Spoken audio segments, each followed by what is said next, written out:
Ever tried reading while jogging, cooking, or even juggling flaming torches? Yeah, it doesn't end well. But with audiobooks.com, you can conquer books without the circus act. Dive into over 450,000 titles, including more than 10,000 free ones. Get hooked on a bestseller, find your next obsession, or finally read that classic you've been avoiding since high school. And here's the inside scoop. Sign up today for a free 30-day trial and snag your first 3 audiobooks on the house. Sign up for your free trial at audiobooks.com/podcastfree today. That's audiobooks.com/podcastfree. We all have a to-do list. Here's an idea. Save hundreds of dollars on car insurance on your to-do list. And the good thing is you don't have to drop off or pick up anything. All you have to do is go to geico.com. In just 15 minutes, you can save 15% or more on car insurance. This company, Geico, who's been with Spike's Car Radio for the longest time, has been offering great rates and great service for over 75 years. And anytime you need help, you can speak to one of their trained specialists 24/7. The company is Geico. Go to geico.com. It may be the most rewarding thing you do today. Now, Podcast One brings you Spike's Car Radio, a downloadable cars and coffee, hosted by writer, comedian, and automotive enthusiast, Spike Ferriston. Now, here's Spike. Hello, everybody. Hi. I'm here with Zuckerman. We're waiting on Chris Harris, who's making his way across town. I wonder where he's staying. He's late. It's L.A. But that happens. He's a British guy. This is exciting, though. It's exciting to have Chris Harris here, don't you think? I will tell you that I'm a little bit nervous. This is the first time I've been kind of starstruck, Ferriston. Wow. Now, we've had some pretty big stars on the show. That's right. That's right. But this is a guy that's a star to me. Why do we like him so much? He can talk. He can drive. He can do things better than we can, or at least better than I can. I can't talk and drive like he does. He's, of course, the host of BBC's Top Gear. Before that, a car journalist, and I think he got on our radar when he started drifting GT3s. I think that's when you and I and Jerry were like, who's this guy? Look at that. Look at how perfectly he can drift a car. Perfectly. He also can be talking calmly with that wonderful English locution. And fluency. Don't you wish you had that? Of course I do. It's that I'm stuck. I sound like the offspring of the East Coast slobs that I am. Even the dumbest English guy sounds smart, right? Compared to me, yes. Hello. You're already thinking, well, his IQ is like 20 points higher than it probably is. Right. Yeah. And I always believe everything in a British accent, too. If someone says it with a British accent, the earth is flat. I'll go, well, all right, I guess it is flat. I guess that's right. Right. You hear that accent? And then the Swiggins. Swiggins is a descendant of those people, right? But Swiggins, there's some inbreeding going on there. Of course. Right. And, bad rich people, and they live in where? Rhode Island? Well, Westport, in Connecticut, right. and there's lots fancy of places. Mansion costs. Greenwich. Yes. Lyme, Connecticut. Where they have Lyme disease from. Over the weekend, Jerry said he was unloading some cars. Mm-hmm. And one of those cars is your former 82 911 SC. Right. And I never really asked him why. He said he had a glut of SCs. Yes, he cornered the market. Did he? But what other, and he's selling 2 of them, but what are the 2, what does he have left? Well, I didn't know, I didn't catch the selling the 2. He has a beautiful platinum 82. That one's going too. It is? Yeah. We were just together in the garage, and he was raving about how gorgeous it was. And mind you, that... Well, maybe I'm misunderstanding here, but I thought both were going. I was surprised you didn't jump on both of those. I didn't notice. Wow. Okay. And at the time, the 82, the platinum car was offered to the 2 of us at almost the same time, and he expressed a greater desire to have it. Okay. This is what he wrote. Due to a segment saturation in my group, I have decided to release the 82 light blue metallic and the 911 SC Targa. Oh, wait. No, this is all the same car. Okay. I see. There was just a weird bump in there. So it was the one and only. Which, of course, I have to say. So this is the group. So that's why he's posting both photos. I see. I'm going to confess to something. I'm going to confess. I'm a little offended in a way. Like, what's the matter? My car's not good enough for you? It is an interesting car thing that when you sell a car, now that's a car that he really desired, he really wanted, he coveted it, and you, in an act of kindness, also I think because he sold you the ice racer, right? I wanted him to have something of mine. That he wanted, that he really wanted. And that started his segment purchasing. In that segment, that's the car that was the taproot in that particular area. That fueled this splurge. We don't have a name for this. So now he gets the car. One of the first things he did is he took the period radio out of it, and he put one of those goofball modern 911 interfaces. You know what else he did? What? He took the air conditioning out, which we'll want. He did? Yeah. You remember that whole discussion? You were laughing at me because I was mad that he took my car and he did this to my car, which was no longer my car. You know, I understand taking the AC out of the old stuff, the really old stuff, but not that. Did it work? Okay. Yes, it was great. It was as good as the AC in our 87. Because we had problems in the 87, right? No. But it's as good as the 87 is now and as good as the Will Hoyt 83. So we're going to, hopefully we'll get it back and we can reconnect it. I like AC. Do you think it'll come back in some weird old moving box, UPS box? Yeah, with half the parts missing. And then we can be on one of those chases to track down who took it apart, who had this. I have to say, I don't know if I would miss the AC. It's in the 70s cars that I've owned, I hate AC. I had it in one 73 RS, a beautiful, the Otis Chandler car that I owned, and it. I don't know. It never felt right. I used it a couple times when it was 90 degrees, but I usually don't drive those cars when it's above 90. You know what I mean? And it's a Targa, and I know, but it was the way it came. It came from the factory with the AC, and it came with the radio. I don't personally like the look of those supposed modern old Blaupunks. But this is the second time this has happened to both of us. My 73 911T was just offered back to me.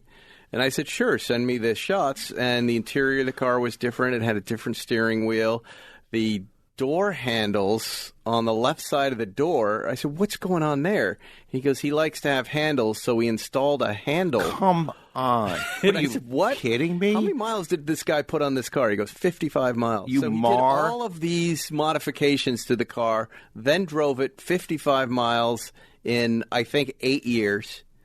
And then and red seat inserts in these beautiful black seats, and it made no sense. This is a guy that should get a mannequin and some ladies' clothes and just change the mannequin every other day to the way he likes it. I just didn't even respond. I was so deeply offended by it. But I got a phone call by a fella whose name I forget, but a nice guy who said, "Hey, I just bought your old car," an old guy, and I go, "Oh, really?" And he goes, "Yeah, he had questions about the work I did on the car, and I filled him in on everything." And I said, what are you going to do about the abomination? He goes, I'm going to put it all back. He goes, I'm putting it all back. The abomination? Is that what you were going to say? Yes, the abomination of why, this guy made those changes. He goes, I'm putting it all back to stock. And I go, all right, well, put my name on that car when you're done with it. He's an older guy. He goes, well, I'm going to drive it. I go, I want you to drive it. Put 10,000 miles on it. But please put it back to the way it was when I had that car. Because it was an original 73 911T preservation class, white, black. I think I bought it with 12,000 miles. It's one of your best cars ever. It was one of the greatest, right? One of the greatest. Drove it for 12 years, had a good time with it, and passed it off to road scholars, those guys. So during the Watts era, the Kevin Watts era when he was there. Means. Yeah. But getting back to this Jerry thing, it's we need a word for this. Because Jerry just did it to you. This guy did it. And by the way, it's their right. They gave us the money for these things, and they can do whatever they want with them. But what do you do? What is that called? When someone desires your car so much, buys it, then modifies it and says, I don't want it anymore. I would call that child molesting. That's how. No, it's not. Yes, it is. It's the equivalent of some guy stealing your girlfriend away from you, using her for a weekend in Vegas and then casting her aside, and then nobody wants her.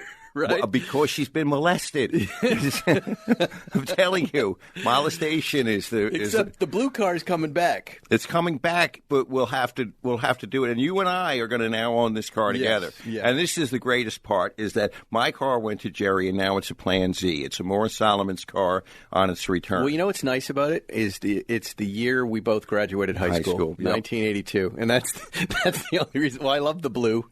I love your enthusiasm for the car.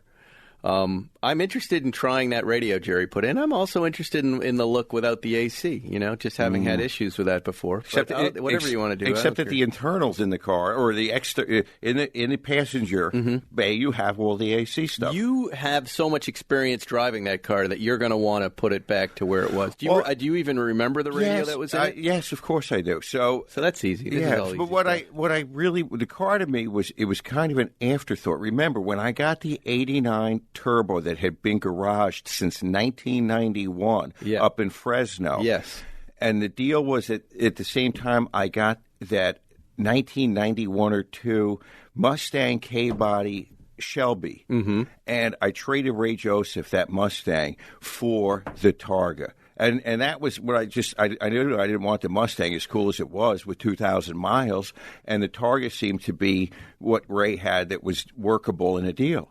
Well, and then when we got the car, it was such a revelation how great it was. I think we should ding Seinfeld on the price and go, look, the car that was handed off to you is not the car we're getting back right now. And as such, sir. Okay, but he did a Jerry thing. I said, how much do you want? And he says, do you remember what you sold it to me for? And I believe I do. And I told him a number. And then he said, no, I think it was less than that. I know, he's so sweet. And then he actually is great with these cars. He knocked off. He hands them off to us all the time at a reduced rate. We love him. Did I tell you about my ticket yesterday? Quickly, because Harris is in the lobby. He's on his way up. We'll go to commercial. I got a ticket for DWJ. DWJ? Driving while Jewish. And what were you really doing? Because I saw you the other day in the 4.0 on Sunset doing 1 million miles an hour. I mean, I was going, really listen to this. I was going to Pilates, okay?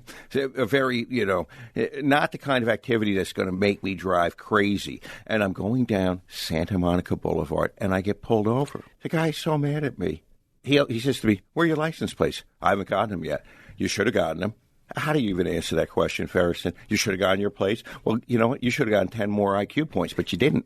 I didn't get the plates. You didn't get the brains. Did you say that to him? I didn't, but he was clear I thought that. And then we went ring around the rosy about the plates, which I couldn't satisfactorily answer for him why I don't have them, but I didn't have them. And anyway, he gave me a ticket for not signaling when I changed lanes at 7 a.m. with not a soul on the roadway. That's called gratuitous. Right. And meanwhile... Are you going to fight it?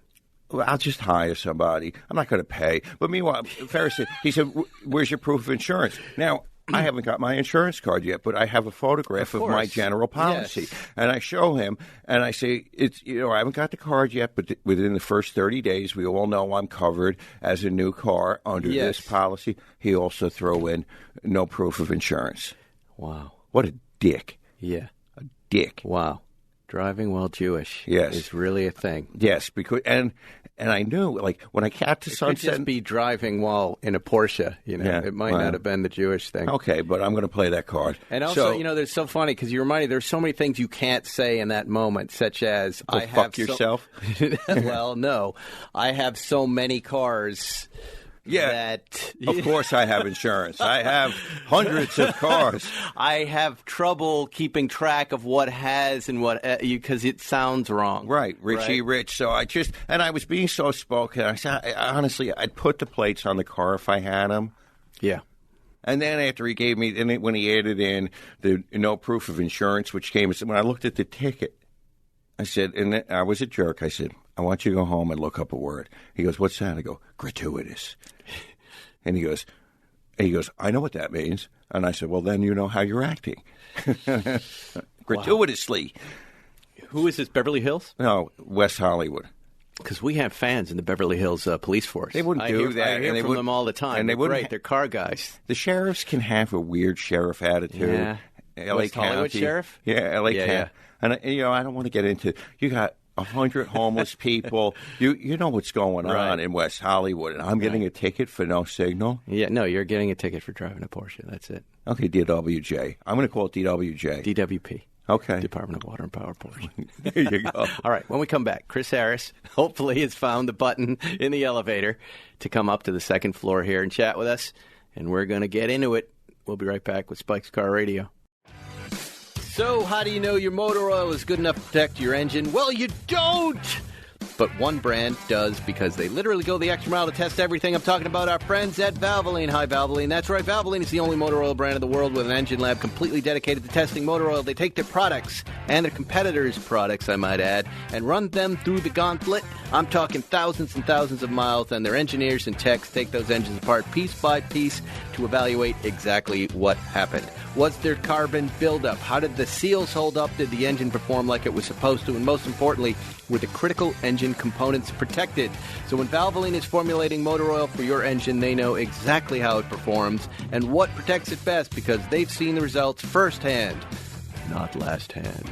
It's why I trust Valvoline in my car, and it's why Valvoline has been trusted for more than 150 years. Head on over to Valvoline.com. Guess what? You can put in Valvoline.com/Spike to see what product is right for you and your engine. Go to Valvoline.com/Spike. You're listening to Spike's Car Radio. Chris Harris just walked in. Here we are. He looks a little tired. He's rubbing his eyes. I'm a little bit jet lagged. I woke up too early, and I spent, as you do, 4 hours looking at classifieds and persuading myself to buy cars that I can't afford to buy. And then I jumped in the car and came here. So I've been awake since about 4.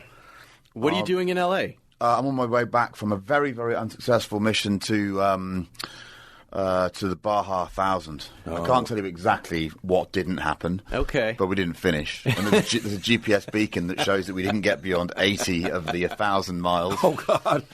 Yeah, it was really bad. And was this fun, or is it for the show? For the show, for the TV show. So I persuaded them to go and do something a bit more motorsport-based. And rather than play within our own playground, let's go and get involved in a proper race. But it didn't quite work out. It was more mechanical than driver related, thank God. But it's hooked me. What an event! Yeah, the place is absolutely sensational. It's the last, maybe that and the Isle of Man TT, the last bastions of outlaw motorsport. Yes, Mad Max. Yeah, just lunacy. Where everyone just shrugs and goes, "It's Baja." Right. And I think that's very appealing in an increasingly sanitized motorsport world. And I love the scale of it. They run over dogs. Occasionally, people get hit. Oh, it's nuts. Yeah. I have a friend who races it and does pretty well. I think he won. He was 6th last year. 6th overall? Yeah. And then you meet the Iron Man stories. I mean, it's such an American phrase, Iron Man. Right. This notion of a superhero doing a race. But I met a motorcyclist who does it on his own. Just sets off at 3 a.m. He straps a catheter to his old chap and has a little exit down by his boot. And he stays keep that his old chap. His old chap. And then he rides for a day and a half. Wow. And when he shook my hand, he nearly broke my knuckles. He was so strong. And he's just a beast. And I said to him, "So do you enjoy it?" And he said, "No." Crystal meth. I feel I have to do it every year. So it's like sort of enforced purgatory. Did you follow up on that? Well, why he felt he had to do it? I don't know. He just had a look in his eye that meant I didn't want to question him any further, really. Right. But I lost a bet. I mean, his father beat him one too many times. I think off-road motorcycle races, the real endurance ones, are a different breed. Because even though the four-wheeled side looks difficult, the two-wheeled side, I only ran 80 miles of the course through some of the nicest parts of the stage, and it was, when it worked, for the 3 miles it worked, it was dreamy. But you still come across stuff that can disturb a trophy truck. You know, you find a hole that can swallow a trophy truck. What can that do to a Husqvarna 501 or a 601 or whatever it is? Right. So there's sometimes you just get in amongst a motorsport event and just the flavour of it and the people and the scale of it captivates you. And this did for me. I'm ever since, I don't know how old you guys are, but in the mid-'80s, I loved making those Tamiya buggies, the radio control buggies, the Fox, the Grasshopper, the Wild One. That was the language of my early automotive enthusiasm. That's how I learned about differential suspension, and these were all models of Baja racers. So to finally go there and see these things was amazing. I'm going back. Well, there's something in the air there. And I just got a Myers Manx, a 1964 Myers Manx. And, of course, we know Bruce Myers more or less invented the Manx to do that Baja 1000, and he was not a trained car builder, and he built that thing, and first go, he took off, I think, 4 hours from the record time. No one was watching, but he did it, and then the next year he won the race. 4 hours. Yeah, at that time I think it was 40 hours was the winning number, and he got it done in 36 on his first go. In a dune buggy. Homemade. Wow. Homemade dune buggy. You've just bought one. Yes. Yes. And then why? I don't know. I don't know. You understand that? You're going to take it to Mexico. Yeah, I have a house in Baja. Every car guy eventually comes around to the dune buggy. When you're younger, it's not cool, but as you get older, you start to look at it, and then when you get a little older, you get our age, you go, I'm getting that dune buggy. And then you end up with the captain's hat. The environment, captain's hat is my next theory, right? Then the captain's hat, and then you die. Like, I get the captain's hat, and 2 weeks later you're dead. Sailing off into the unknown, and then you die. So maybe that's the progression. Dune buggy, captain's hat, death. Okay. So look where you are. I'm right there. Fourth quarter. I'm fucked. I'm dying. Chris Harris is here. He hosts a lot of car shows. Thank you, by the way, for crossing the pond and coming here, flying on the Podcast One jet. We had him flown in. And doing the show. I have so many questions for you. First of all, we're huge fans of yours. We were talking earlier about you were on our radar and Jerry Seinfeld's radar when we started watching you drift GT3s. And we were like, who is this guy? And look at that drift. That's amazing.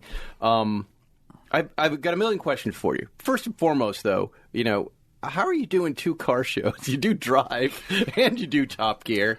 Isn't there any exclusivity there? How were you able to pull this off? I've got school fees to pay.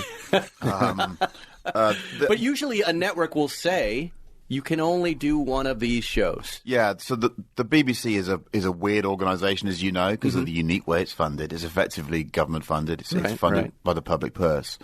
And that means that when I signed up to do Top Gear, I'd effectively already grandfathered a deal with Drive. So with JF and the others at NBC, I was already doing that show. So if you have an existing show, that's written into the contract. You then have the freedom. You can do both. Right. And also, Top Gear doesn't have a big footprint over here because the BBC's never really pushed it over here. It lurks on BBC America, but that's not a big channel. It's a shame for me. I wish it was pushed onto a bigger network, but they prefer not to. So when I said to them, I'm doing this car show, they just went, well, whatever, don't worry about it, away you go. The BBC is a lovely place to work because they're not as commercial, they're not as brutal as an American network, and it doesn't compete with them, really. Drive is relatively low budget, it's me messing about with my old mates. Top Gear is a higher budget effort that's aimed at selling to 150 million people. Got it. So there you go, that's the big difference.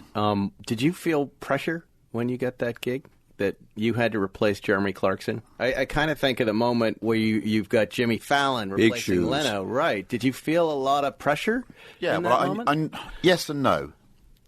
In the UK, Jeremy is and was huge. He's an enormous personality. So the great thing about following his, you're never going to do the same job. You're never going to be as big as him. I don't want to be as big as him. So in terms of... Especially the belly. Steady on. In terms of... He's got good lawyers. In terms of trying to fill the shoes of someone that big, I was never going to do it. Right. So that was a non-starter. That was fine.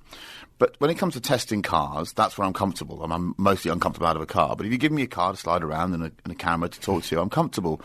So I never worried about that. The day job side of it I always loved, and I've always presented with people more famous than me. I had a Matt LeBlanc as a lightning rod as well to get rid of all of that fame thing. And now I've got 2 new guys who you won't know over here, but they're still huge names in Europe and in the UK. They're Paddy McGuinness and Freddie. Right. Fred's one of our national sporting heroes. Paddy presents the biggest dating show on Saturday night. Wow. So they're big. So I am the other one. I'm the small brown one. We can't remember his name, but he can drive a bit. To us, you're the only guy we know, and we're not sure who the other guys are. Yeah. So it's the Chris Harris show. Yes. I don't. I've never really thought of it that way. It's a different show. No, I get it. And we were never going to just immediately replace them. I mean, it's unprecedented, certainly in UK television history. I think that such a successful format ended so quickly, and yet the brand had to continue with new people. Right. And I knew when I signed up it was going to be an absolute bun fight, and loads of it's been horrible. and I don't, but that's the way it is. Do you remember the bum fight videos? That's a 90s reference. Yes. There was that video they advertised on late night television, bum fights. Do you remember that, Zuckerman? Not only do I remember... Did you buy bum fights? Of course, and the guy who did it, the guy who started it, a kid in Vegas who started it because his dad wouldn't give him more money, made a fortune and actually really regrets it now. He does. And he's doing good works now. How do you know that? What do you mean? Do you know bum fights producers? My partner in the archive, Bo Bushnell, is good friends with the guy who came up with the bum fight. So the guy now, as much as... In case you don't know what this is a guy took a camcorder into alleys at night and got bums to fight, right? Paid them like $5 to beat the crap out of each other. Something you could not do in this day and age. No, but it has the funniest name in the world, and bum fights. Suddenly they did this, and they advertised it somewhere, and it was on DVDs, right? I think it was before even VHS, after VHS, but whatever it was. No, it was tape. They were doing it out of this kid's father's house in Vegas, and the father walks in one day and sees they've got like 50,000 units to deliver, and he can't understand. And the kid made some insane amount of money. I don't know if it was $20 or $50 million with the bum fights, and now he feels wretched about the success. Hobo brawls. Well, it's probably the last moment before the outrage machine begins, and people are like, well, wait a minute.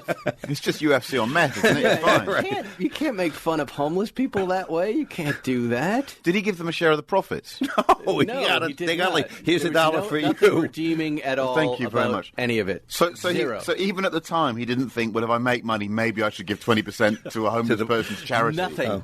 He just went and bought. He probably bought a Lamborghini, didn't he? That's right. The thing of you course. do with that money. This is the era of Girls Gone Wild, right? I wonder if does bum fights predate Girls Gone Wild? There was all big money in all of this stuff. Yes, what was the animated one they used to do on MTV where they had sort of plasticine models that would fight each other? Yes, celebrity. Yeah, plastic. Yes. Remember that one? Claymation. I do. I remember that. Well, wait a minute. Let's get back to Top Gear. Jeremy Clarkson, has he ever called you? Do you know Jeremy Clarkson? No. Not at all. I've met him once in my life. Any of the guys? I know the other two. You do? I know James and I know Richard. I know Richard pretty well. James I'd count as a good friend. Yeah. And just a great lad. He's been enormous help to me. I'll tell you a little story that when the news broke that there were these new presenters of Top Gear, it was just before Christmas, I think, 2015. And there was a lot of press interest in this, and I wasn't prepared for it, and the BBC clearly weren't either. And I was sitting at home with a lot of people phoning me, reporters trying to knock on the door and stuff, and I thought, what have I done here? Pandora's box of pain. Right. And on my fourth whiskey, as I was nursing my wounds, my phone rang, and it was James May. And he said, I'm known as Monkey. He said, Monkey, I'm just phoning because I presume no one from the BBC's phoned to ask how you are. And I went, thank you, mate. And he talked me through it. He's a truly lovely man. And we play darts and have the occasional beer. So they just don't have a PR department that was there to go, here's what you're going to hear, here's how to answer. Nothing? No. Just the controversy. Just literally thrown in at the deep end. Right, and this is worldwide news when Jeremy Clarkson leaves this show, right? And then we're all looking at the successor, right? So it was an interesting moment in my life. Yeah. One I'd probably like to forget. Yeah. But I thank James greatly for that. And Richard's always been really good to me. And I've nothing against Jeremy. I just don't know him. How is it different? So at this point, you've got your own channel on YouTube, right? Yeah, I don't. And you're viewing cars, but you have a pretty huge following at that point, right? Yeah, we're doing okay, but right. it's a specialist audience. The difference is that if you look at the verticals, if you're just a specialist in automotive, really you only resonate with car enthusiasts. Right. So if you go to the shop, you might bump into someone that sees you and says, hello, how are you? And that happens infrequently. Right. If you go to a car-based event, if I go to the Nürburgring to do some public laps, or if I go to a race meeting, yeah, you get some more attention. Right. But suddenly when you're on a general program, because it's a general entertainment program, it changes. You know, you go to the supermarket and your child misbehaves and you start yelling at it, and suddenly it's different.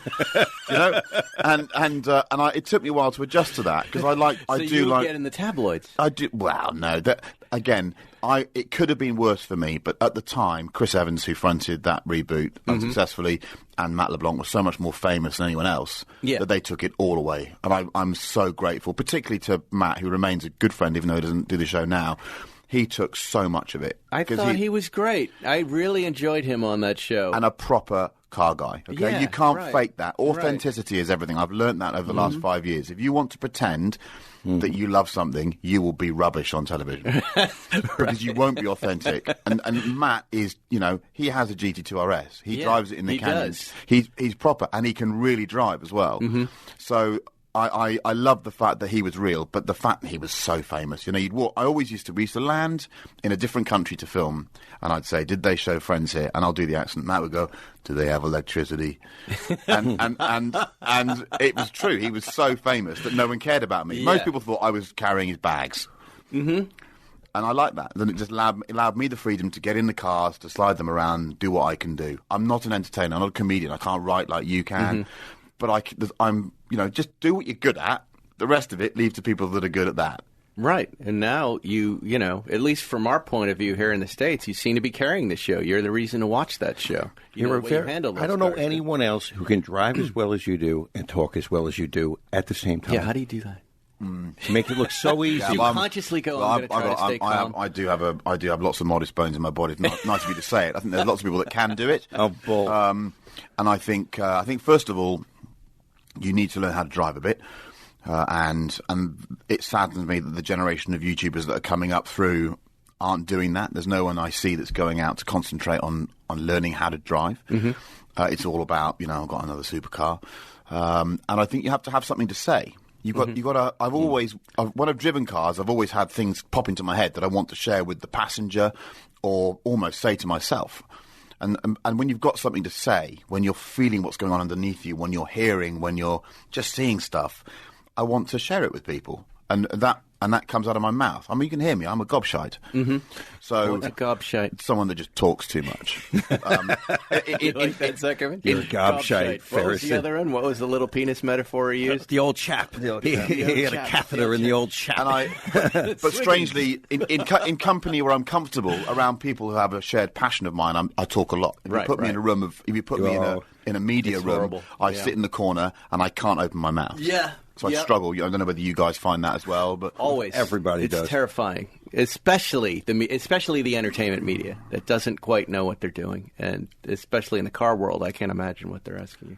I've always you caught my attention. You mentioned that your nickname was Monkey Harris, and that's because it was there was a show you guys watched, Only Fools and Horses. have you ever heard of that show? I have not. No, I heard the story that you were nicknamed after It's that. a phenomenon, Only Fools and Horses, but it never travelled across the pond, sadly. I don't think it translated over here. Not like Father Ted. No. But do you know what? It's a shame. Maybe if you watched it now, it's an East End trading geezer got it. who became our national treasure. So the Christmas special would do 25 million viewers in a population of 60 million. Wow. So this was everything. There was a character on the show called Monkey Harris who you never saw. He used to sell the main character contraband, dodgy stuff, and it just got picked up that way. Obviously, I'm actually, I'm pretty brown. I'm small. I'm simian. I look like a strategically shaved monkey anyway. So everyone assumed it was a racist term. When I got to the BBC, it was very, very right on. They said, it would be quite nice if we sort of buried the monkey thing. And I said, well, I can't really control that. And of course, all of the handles on my social media have got monkey in them. They're trying to get me to get rid of them, but because it is what it is. Well, because you can't call a small brown person monkey on television because they assume it's a were racist saying slur. that, but you were calling yourself. I'd already called it myself. But you didn't bury it. That's your Instagram handle, Harris. It's my name as well. All my friends call me Monkey, and I can't turn around to all of my buddies and go, "Can you stop calling me Monkey?" Well, I like that nickname. Why I wouldn't not? I wouldn't mind being Monkey. Yeah, it works. I like that you've been in trouble with Ferrari, banned from driving Ferraris, which I think I was too for a little while. What did you do? I'm not going to tell you what I did, but I'm a huge fan of the Ferrari brand, and Lamborghini too. Do you have any pressure on you to, with respect to car manufacturers? I know it's a little different in England, to not tell the truth with a car?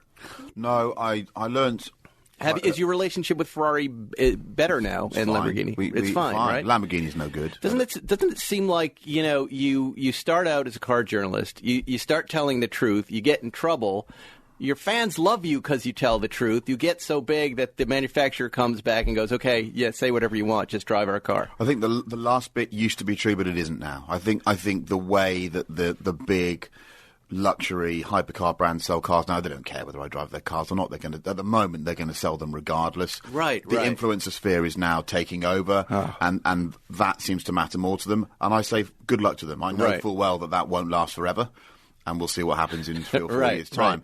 But I'll tell you now, I started out on a magazine called Autocar, which is the geeky weekly magazine in the UK. And I worked with some really professional people, but people whose strategy, looking back, was clever. And I remember once testing a TVR, right? So a TVR was do you know what those are? Yep. Those cars were exciting, but they were hopeless. They just broke the whole time. I got locked in one once for 3 hours. I mean, you don't get locked out, you get locked in one. I couldn't get out of it. And the British media would give TVR an easier time than it would a Porsche. If a TVR broke down, you'd go, oh, it's British, it's cottage industry, we've got very little left of the car industry, let's be nice to them. And I came back from testing a TVR, and my big boss said, how was it? And I said, it just broke 3 times, and it was a very difficult day out, but I'm gonna be kind to it. And he said, look at it this way. He said, would you rather sit down and face the boss of TVR and his wrath for writing something nasty about his car, or would you rather face the poor sod that had compromised his life, had compromised his children's school fees, had compromised everything to save up and buy that car, and he bought it because you said it was good, and then you've got to tell him and face his wrath because he was so upset. And at that point, I thought to myself, I'd always face the CEO. I'd always face the boss man. And I've adhered to that every time since then. There you go. And I will well, it's not just integrity. It's just maybe it's the line of least resistance. Maybe I'm being a chicken. Right. But companies are big. Companies have resources. But people that buy cars, that save up, I know, we've all done it. When you're not that well resourced, it's a massive thing. You live in a small house. You don't have the luxuries in life because you want this thing. And if it turns out to be shit, and no one told you, and they had the chance to tell you, that's not good. And I got fed up with Ferrari because I still felt there was a game to play. I really did. But they just took the mickey. They really did. And I think when I was driving cars that I knew were not representative of what a consumer could buy. And at that point, they've lost the plot. We've lost the plot. The whole thing's gone rotten. And I just thought now's the time just to say enough. Right. Really enough. There you go. Look at that. All right. I like that. I'll call it integrity. We're going to take a quick break, and I mean really quick in this room. We'll be right back with more Spike's Car Radio.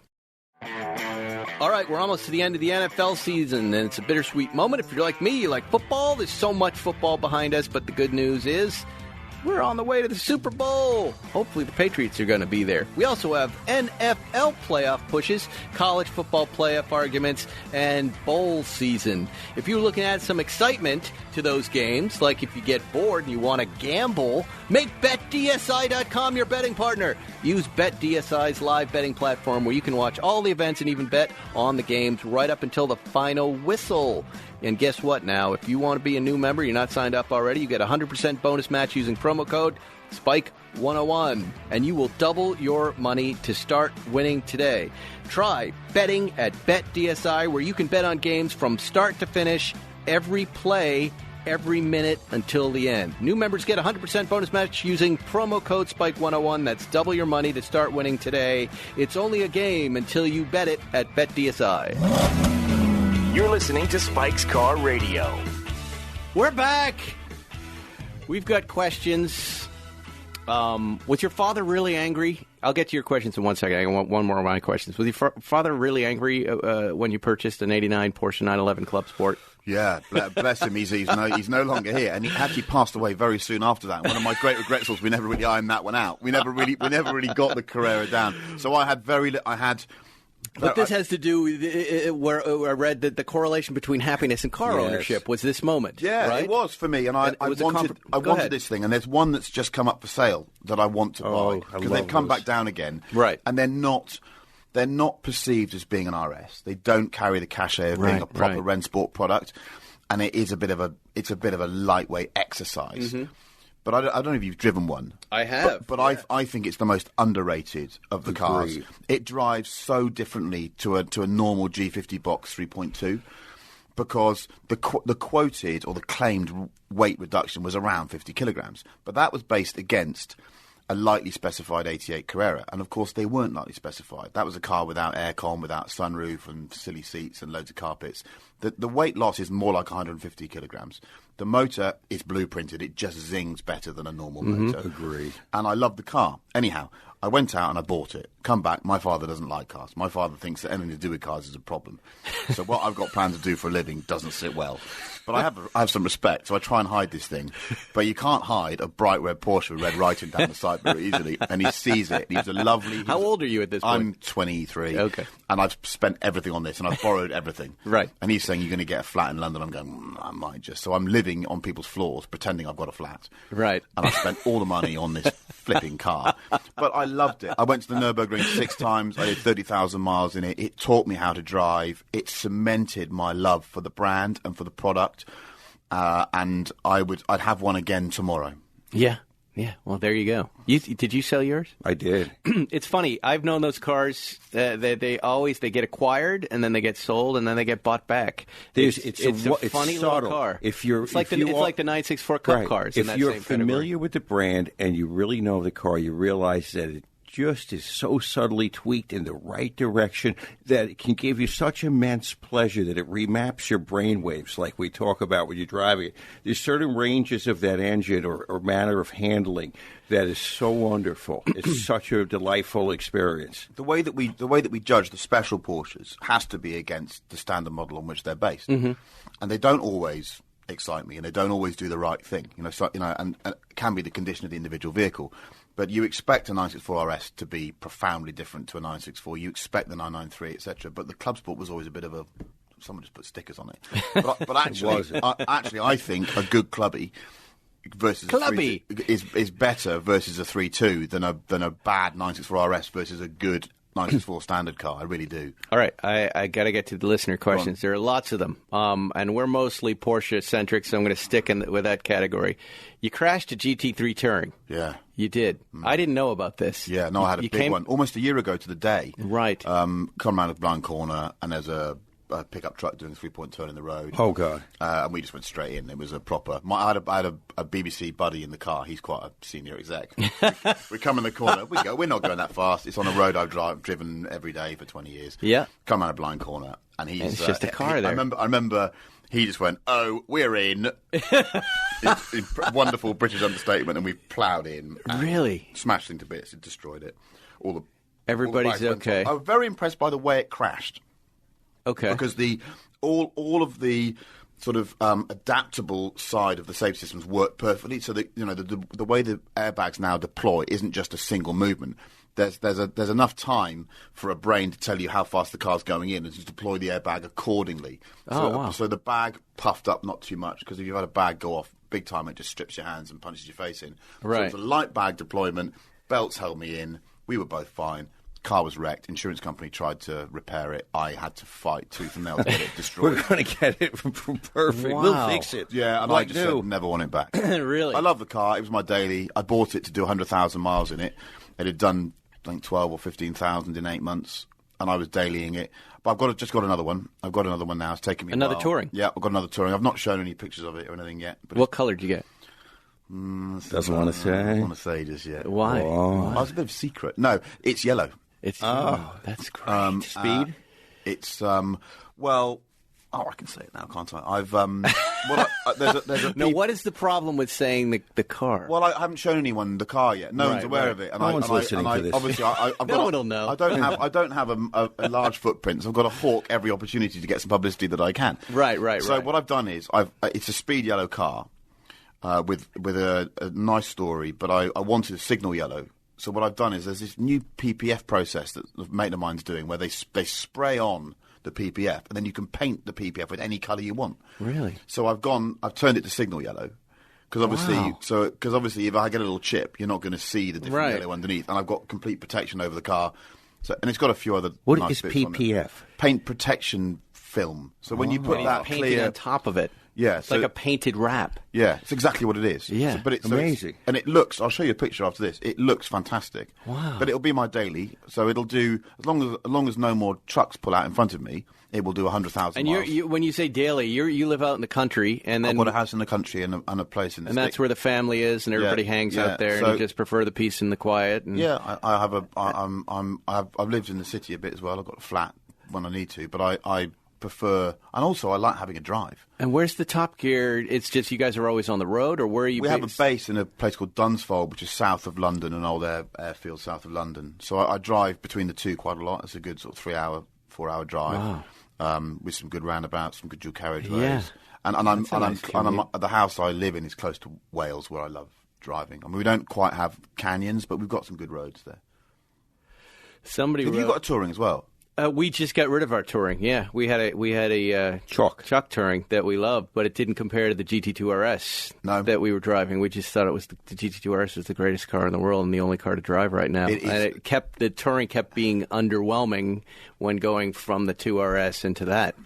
You know, I think I agree with you. The 2RS is the best thing they've done in the last 3 or 4 years. And I had a little row with a friend of mine who was very knowledgeable, because he gave me the purest, I prefer the current GT3 RS, it's just a bit more pure. And you just go, do you know what? Suck it up. It's the same chassis, and you throw an extra 200 horsepower at it, it's going to be better, isn't it? it's insane. The car is insane. It's wonderful. You don't get these every year. You know, it's the car of the moment. Right? And also, there's finally tyre technology that can harness that car. Yeah. Don't underestimate how important that Michelin is, because the previous car, the 997 base car on the original Sport Cup, is just a disaster area. Yep. And if you put the new tyre on the 997, suddenly it comes alive. It does. Yeah. Wow. It really does. What do you have? You have a You know, an old GT2. well, I have the a Adriatic 4.0 blue one, and right? I have a GT3, so of the 997, and I'll have to look at that. You know, the GT2 RS in the rain is the most fun. That's where no tire holds on to anything. We get those cold tires here on Sunset, and we're flying around. It's a goofy car. But I agree.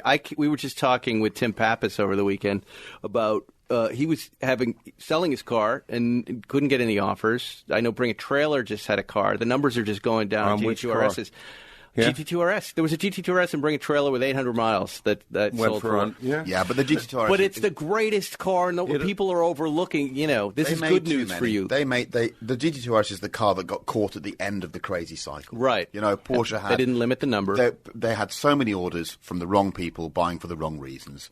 But when they say so many, there aren't that many, right? There are a couple thousand of them. How many people are there out there, like the three of us, that genuinely want a 700 horsepower car with a massive wing on it, and they want to use it? They want to use Well, it. Well, no, they want to use it. There's not. It's There's a lot of people that want to sit around a dinner table and tell Johnny next to them, who's a lawyer, that they've got one as well. But do they actually want to go out and spank it? Right. No, that's why That's they like the the final touring. They're insecure qualification. about their wing. They you know. I mean, I couldn't live with the GT2 RS. I couldn't afford one either. But my touring is just enough for me. And also, 700 horsepower as a daily, I would be incarcerated. It works. I'd be incarcerated quite quickly. You would. Oh, God. You absolutely would. No, I'm telling you, you're right. And they're It much makes you stricter in drive England, fast. yes? Sorry? They're much stricter over there. Well, they have the speed cameras there. We have speed you can cameras, lose so your it's not- license in one drive. But we are quite close to Germany, so I do get to go to Germany every other month, and that's a good way. It's like catharsis, isn't it? You know, you just go there and basically do 210 miles an hour legally, and then come home again. Once you've done it, you've done it. You don't have to do it for a while.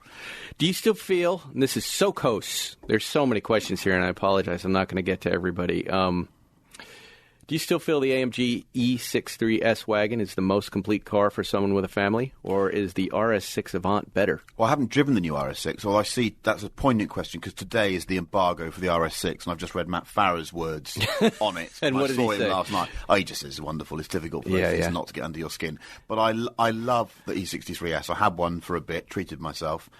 And it was very expensive, but it was the most complete car. And what I like about the Benz strategy is it's a rear-driven car with some front assistance. So on the road, even at low speed, it feels rear-driven. The Audis always feel either all-wheel driven or a bit more front-biased. Mm-hmm.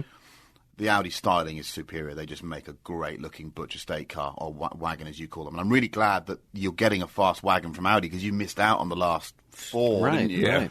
But they tend to complement a 911 really well. So if you have the perfect two-car garage, you'd have GT2 RS or a Touring, and you'd have an RS6, and then you have all bases covered. You're not a big fan of SUVs? No, I just think they're a waste of resources. Especially small SUVs. I just don't see the point. You don't, why would you elaborate on that? Because here in the U.S., that's all we buy. Everyone wants to be up high. Well, so why would you have your centre of gravity put further up? Because that just ruins the chassis straight away. When I get into a car, I don't know about you, I'm just pushing down. I want my nose just above the dashboard. I want to be low. I want to feel the car. But it's exactly what Zuckerman said. Americans want to be up high and looking down. They feel superior. They don't understand. I understand. If everyone else has got one, you're not high. You're just at the same level as everyone else. So you feel protected. You feel tough in them. You feel like you're protected, falsely, but they're not. In many cases. Right. They're going to roll. I think it's an inexcusable fashion of the motor industry to make everything 20% heavier, taller, inefficient. We've got a battle on our hands now to persuade many people in the world that we're not wasteful, awful ogres that are trying to ruin Greta's future, all right? Right. And you know what? Our argument is massively undermined when everyone drives around in a bloody SUV. Yeah. So I just don't like them. And there's something about the family estate car that I was brought up with that I think is functional. It's justifiable. So I'll always have an estate car. But didn't you, back then, we could all sit in that little back area. We had a Country Squire, Ford Country Squire, and you could pile all the kids into the back, 5 of them. We could throw pennies at the cars behind us on the highway. Yeah. You can't do that now. No, you can't. But I maintain that that in 10 years' time, if we're all having a cup of coffee somewhere, I'd love to come and see you in 10 years' time if I'm still around. I think we'll look back on the era of the SUV and we'll be ashamed as a species. Wow. Like an H2, like a Hummer, like the way you look at it, that Hummers became very, very symbolic of waste and overbuilding and lack of utility. But to finish the question, E63S Estate is a sensational car. But in my money, it was £110,000 that I put into an estate car, and I just woke up and thought, this is ridiculous. It was faster than my Touring. We drag raced it against my Touring on an airfield, and it destroyed it. And it's got dogs and cat litter in the back of it. But I suddenly thought one night I've bought an old E34 M5 Touring, a fake one. So someone put they put a nice 3.6 engine into an E34 body, and the cost of that car was less than the combined value of my Desenio leather interior and my ceramic brakes. And I just thought, there's a message in there somewhere, Monkey. Just have a cheap one for a bit. What do you have in your collection right now? Do you talk about what you have in your collection? Yeah, I don't have a collection. I have a motley couple of sheds full of rubbish that I like. And my weakness is probably old Porsche that's a bit weird. Old French cars that no one here will understand what they are, particularly from the 1980s. What's happening? That's fantastic. Is that one where the woman starts making that shrieking, coital noise? He's watching porn on his phone. Clear history. Okay. So, what are the French cars, though? So I like Peugeot 205s. So I've got about 4 or 5 of them. Little ones, right? Yeah, little ones. It's a small hatchback that totally altered the landscape in Europe. It was fun to drive. It was a hatchback that engineers got hold of it that loved driving. So it has got the crispest gear change, the crispest steering, great damping. Even now, if you gave an 88 205 into a group test of hatchbacks, it would drive better than all the modern ones. Wow. So I've got loads of those. I've got a Citroen AX GT, which was a similar car but even lighter. So that's a stock hatchback that weighs 722 kilograms out of the factory. If you hit a Sparrow at speed, the Sparrow will just fly off and you'll be maimed. 722 kilos. Yeah, it's a stock hatchback and with 85 horsepower, a little carbureted engine. So I love those. I've got a 928 S4 manual because I always wanted one. And what's your opinion? I'm always drawn to that. I love the car. The pedal box is a total mystery to me. How on earth they ever set the thing off like that? Because unless you're like Shrek and you've got massive feet, I can't heel and toe in the bloody thing because the brake is like a mile away from. So I'm sort of untangling my thoughts towards it. I like the fact I can get I can have 3 kids in there with me, which I do enjoy, and I do love the way the car looks, and it's got a caramel interior, and the manual gearbox is wonderful. And here's the but: it's not old enough to be quaint. And it's new enough to have to bear comparison with modern cars. And it doesn't stack up. Yeah. So that happens. So I'll keep it, but not forever. I've got a 356, a really ratty old 356 that we just smoke around in a C, which is just 90 horsepower and is exactly what RM auctions would hate. Fantastic. But it's honest, and we have lots of fun in it. I have a 2CV from '57, which was my kid's favourite car. These are a lot of cars. Wicker Do you have a chairs. barn to put everything in? Yeah, I've got a couple of sheds that I rent, and I've got a 512. We call them hangars here. He's got I've got sheds. So I've got a 512 TR that's now done 63,000 Is it the miles. white one? No, I've got a red one. I've got Your YouTube with the white one in the south of France was what made me say. So that's the red one, but I'm wearing a white suit. Oh, that was red. Yeah. So that was a bit of a Mickey take. But so I have a broad spectrum of interest when it comes to cars. I like old. I like cheap. If there's something modern that interests me, I buy into it. But I'm completely averse to car as status symbol. I hate that. Mm-hmm. If I see someone that's bought a car for the wrong reason, I find it very difficult to engage with them because I don't have much to say to them. But if I see a guy who's just poring over a W124 Mercedes estate car, I'm there because I've got one and I know his pain. So it has to be a broad church for me. Yeah, there it is, Chris Harris. Oh, one last question. And somebody asked the question. It's a great question. What's your take on these Safari 911s? What do you think about this whole thing? I've got to be careful, haven't I? Because Lee's a good mate of mine. So Lee Keeney does this. Well, it's nothing about Lee. It's, he's not the only guy doing this. So the first person to do them 25 years ago and more was a guy called Richard Tuttle, who's a very good friend of mine, who's a fantastic Porsche specialist. So they entered the East African Safari Rally, and they tried to resurrect what Jürgen Barth had been doing back in the 70s with the Martini liveried cars in the mid-80s. And so it was genuinely for competition. So if you're going to go and compete with one, then great. I struggle. I don't understand why you drive around a town with massive knobbly tyres. It's a bit like SUVs. I don't universally hate SUVs. If you live in the countryside, have a Range Rover. It's a really sensible option. Right. So, but I know Matt's got one, and Matt adores his. He loves it. His Safari 911. So I don't begrudge Matt or anybody else, but it gets odd when suddenly a lot of people are doing this and carving up perfectly good 911s that are made and have beautiful drives. We own an 87 911. It's probably one of the most beautiful, balanced driving experiences that Porsche's ever delivered. Go and butcher it and make it 3 feet tall. Right. I was in it this weekend just going, God, I'm in heaven. The sunroof is open. The road it's just in heaven. It's perfect balance. And then I think, God, What you're going to carve this up? We talked about this earlier. It's personal choice, isn't it? Who are we to comment on other people's choices? But I would say that when you've been in a proper Rally 911, with some wheel travel and some great dampers off-road, then you have a new appreciation of just how talented the vehicle is and how fundamentally strong it is. That's why the 911 can do that.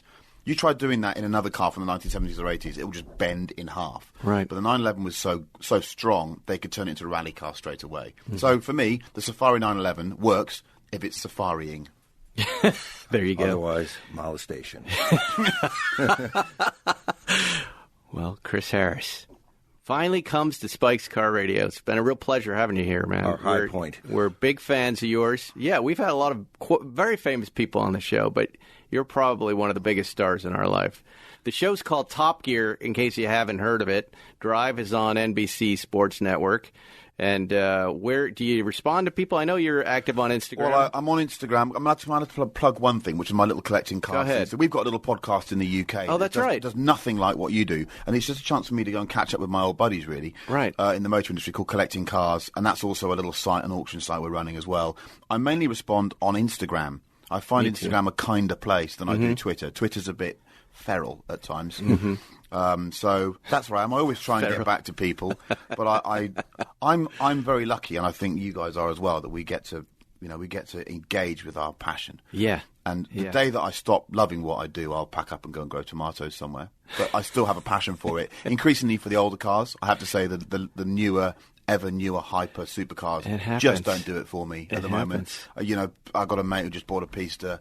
I can't even be asked to go and see it. Yeah. It's because everyone else has got one. They're and great, what are you going to do with the thing? You're going to drive around making a load of noise. You're going to daily that car.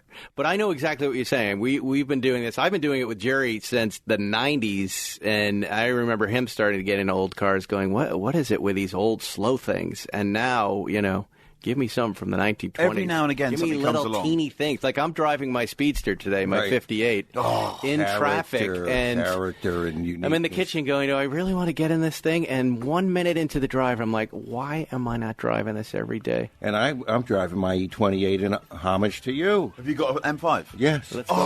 Let's go look at some cars. What a car. Yes, That's Spike's the Car greatest. Radio, everybody. We'll see you next week. Thanks for listening to Spike's Car Radio. Download new episodes every Wednesday on the Podcast One app or subscribe now at Apple Podcasts or PodcastOne.com. What's up, Brian Deegan here. I'm excited to bring you our podcast, The Deegans, that will be every Wednesday on Podcast One and Apple Podcasts. We'll be covering many subjects such as racing, family, how we stay together, how we thrive as a family. So I think it's exciting. We're going to cover all those subjects and many more. Be sure you guys check out our new podcast, The Deegans, airing every Wednesday on Podcast One and on Apple Podcasts. Don't forget to subscribe, rate, and review.